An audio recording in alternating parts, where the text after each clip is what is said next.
Hey guys, let's start the 68th episode of Daily Football News and know what has happened in the past 24 hours.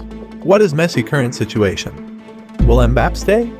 Ballon d'Or real contender? What are VIR new rules? Whose Olympic gold dreams dies?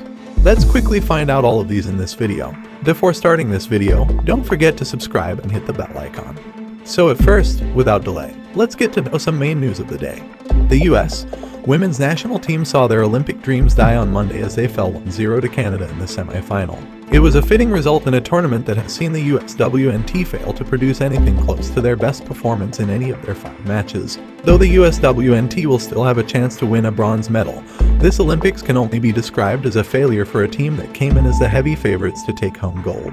Canada notched their first win over the US in 20 years by playing a physical, battling match that frustrated their opponents and taking advantage of a second-half penalty from Jessie Fleming after a VIR review. The US pressed for a late equalizer, but it was not to be as Carly Lloyd's late header off the bar was the closest they came.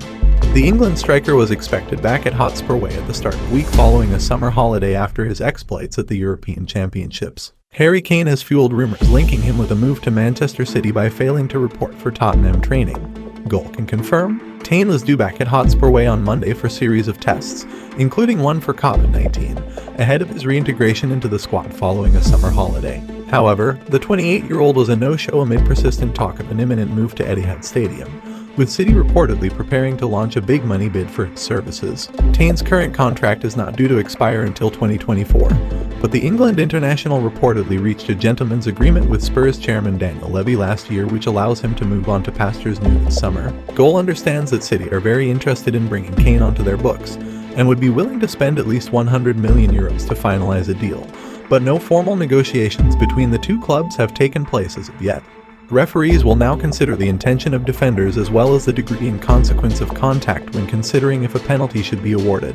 The Premier League hopes to discourage players exaggerating contact for penalties and cut out controversial offside calls by changing rules ahead of the new season. Referees and VIR officials are being told to consider how much contact has been made by a defender, the consequences of it, and also the intention. As a result, players will not need to go down in the box in order to be given a spot kick, and referees will cease stopping the game for trivial offenses. The aim of the new criteria is to encourage a more free-flowing game, according to Mike Riley, who is the Premier League's head of refereeing. Fundamentally, we want the approach to be one that best allows players to go out and express themselves, and allows the Premier League to flow, Riley said. That means that the referee team, both referees and VIR, don't intervene for trivial offenses. It's really going, let's create a free-flowing game, where the threshold for intervention both for referees and VIR is slightly higher than it was last season. Joan Laporta spoke when he was asked about Lionel Messi's contract situation. The president called for La Liga to be more flexible with their economic control limits. Barcelona's main problem when it comes to registering Messi is that La Liga imposes a limit on how much money each club can spend on their squad each season, and registering the Argentine could take the Blaugrana over it. The players that we're signing within the parameters of financial fair play can all be registered, Laporta said, when asked about Messi and about the status of the signings that have already been made this summer. Then, we'd like more flexibility from La Liga if possible, like other leagues across the continent have done for teams. Then, we could sign some more players. As for Messi, it's going well. We're trying to resolve the issues that need to be resolved. They're important, but we're getting on with this. We all want Messi to be in La Liga because he's a global superstar and attracts fans, and his presence helps La Liga. Asked if Messi could be present at the Joan Gamper Trophy match on Sunday, Laporta simply said that Barcelona are working on the situation. We're working on it, but some issues haven't been resolved, he said. Things are progressing well. We said we'd do everything possible within Barcelona's possibilities for Messi to continue at Barcelona, and we're in that process. I continue to see high chances of that happening. He wants to stay at Barcelona. We want to make that happen. His priority is to stay at Barcelona. We're grateful for that.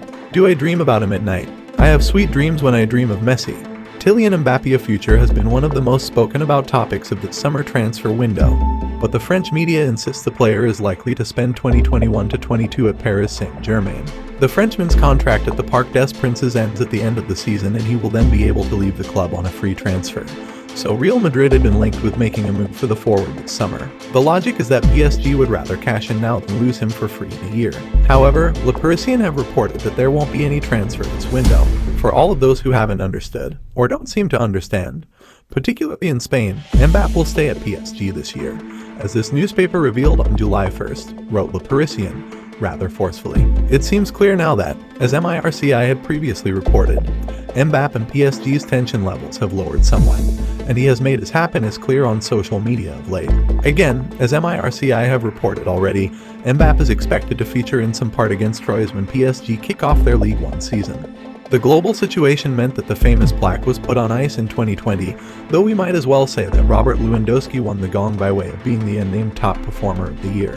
However, regardless of the politics behind the prize, football fans can rest assured that the world is gradually returning to normal, and the contenders for the 2021 version are looking clearer than ever. Now that most of the summer's international tournaments have concluded, there are almost no instances in which potential nominees can bolster their argument with any more major honors. As such, barring an epic surge in form from one of the frontrunners once the season restarts, most of the key details that will inform the 2021 Ballon d'Or race have already been banked. And that's reason enough for us to crack open our classic format of tier maker to assess the main contenders, ranking them into sections ranging from absolutely no chance to deserving winner. Look, the Ballon d'Or has a lot to do with which players are winning the biggest trophies of all, or the clout of being the top contender on the back of the 2020-21 league seasons having scored a barely. However, everything being said, Messi takes top spot both in terms of who I think has been the world's best player this year personally, but also in terms of who I think will genuinely win the title. Finally bagging his first international title and winning the Golden Ball and Golden Boot equivalents along the way were the final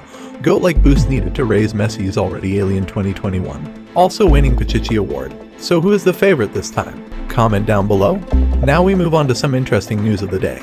Stoke City have agreed to terms on a €5.5 million deal for Bournemouth's Sam Surridge, according to The Athletic. The 23-year-old forward scored 4 goals in 29 appearances in the Championship last year. Roma have been forced to pursue their second-choice midfielder. Jose Mourinho has been unable to convince Arsenal to sell Granit Xhaka to his new Roma side and will now turn his attention to Denmark and Borussia Dortmund star Thomas Delaney. Reports build. Delaney, like Xhaka, impressed at Euro 2020, but he's more of a defensive-minded midfielder rather than a deep-lying playmaker, and would bring different qualities to the Saraya team. DEMIRAL is very close to a move to Atalanta. It will probably be a loan plus obligation to buy. Final negotiations about the fee around €35 million ongoing. Dortmund and Leverkusen were interested, but never made an offer. Giorgio Chiellini has signed a 2-year contract at Juventus. The centre-back became a free agent this summer when his contract with the Saraya Giants expired. But the Turin club have confirmed that the Italy international will still be part of the team next season, signing a deal that runs until 2023. The League One season is yet to even get underway, but it's already true that all is not well around Paris Saint-Germain. Some players are known to put on some extra weight during the off-season, with Real Madrid's Eden Hazard being one of the players most guilty. Neymar, though, has had some unflattering photos taken of him while he's been enjoying his post-Copa America holiday. RMC have reported that PSG fans are concerned by the photos of their star player, and social media has been awash with jokes and comments about his physique. The Brazilian was snapped supposedly out of shape. With Lionel Messi and Neymar both coming to the end of their respective holidays, the world is watching on with close attention for different reasons. While Barcelona fans are eagerly awaiting the news that the Argentine has signed a new contract at the Camp Nou after his last deal ended at the end of June, the number 10's holiday photos have shown him to be in good shape. He has even posted photos and videos of himself working out with his wife. Neymar, meanwhile, is in Ibiza. The Brazilian has been seen to be carrying a little extra around his stomach than Paris Saint-Germain fans would like to see, and fans have been comparing his shape with Messi's. Joan Laporta gave an update on talks on Monday evening. The teenager is showing little flexibility in contract renewal talks with Barcelona, and the club have grown fed up of the lack of progress. If ILAIX wasn't yet clear on the club's stance, even after being left out of the Barcelona preseason squad and only being permitted to train with Barcelona B, he surely must be aware now. In the case that he does not sign a new contract, he will leave this summer. Radamel Falcao has 1 year left on his contract at Galatasaray, but he has been informed by club president Burak Yilmaz that he must find a new club because the Turkish side cannot pay his salary. The same conversation was had with Sofian Feghouli. Falcao, 35, has scored 20 goals and provided 3 assists in 41 appearances for Galatasaray. Retired Manchester United centre-back Rio Ferdinand posted a tweet in which he said he does not blame Tottenham Hotspur star Harry Kane for not showing up for training today as he looks to push through a move to Manchester City. But that was met with a response from a fellow retiree in Liverpool's Jamie Carragher, who claims that the striker should not ruin his reputation with the supporters through his actions. Barcelona are determined to part ways with Samuel Umtiti this summer, having already offered him the chance to rescind his contract in order to get his salary off the payroll. something he rejected, but the Frenchman only wants to leave the Camp Nou if he is able to play European football elsewhere. While Harry Kane is trying to force through a move from Tottenham Hotspur to Manchester City by not turning up for training, Aston Villa playmaker Jack Grealish, who City are also chasing, was present for his first training back on Monday. Manchester City, Shakhtar Donetsk and Lazio have made inquiries to Benfica about signing left-back Alex Grimaldo, who record claim would cost around €20 million.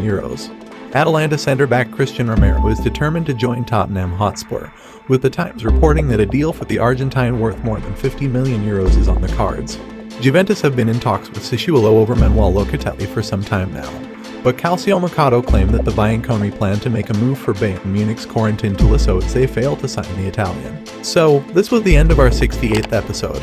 We will be back with more interesting news and transfer rumors tomorrow. Don't forget to subscribe and hit the bell icon.